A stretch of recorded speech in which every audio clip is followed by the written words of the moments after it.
答應人辦一件事沒有辦，欠了人的錢沒有還，受了人的恩惠沒有報答，得罪了人沒有賠禮，這就連這個人的面也幾乎不敢見他。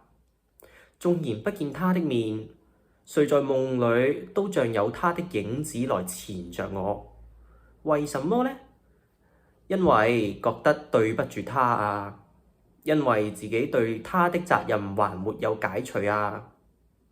不獨是對於一個人如此，對於家庭，對於社會，對於國家，乃至對於自己，都是如此。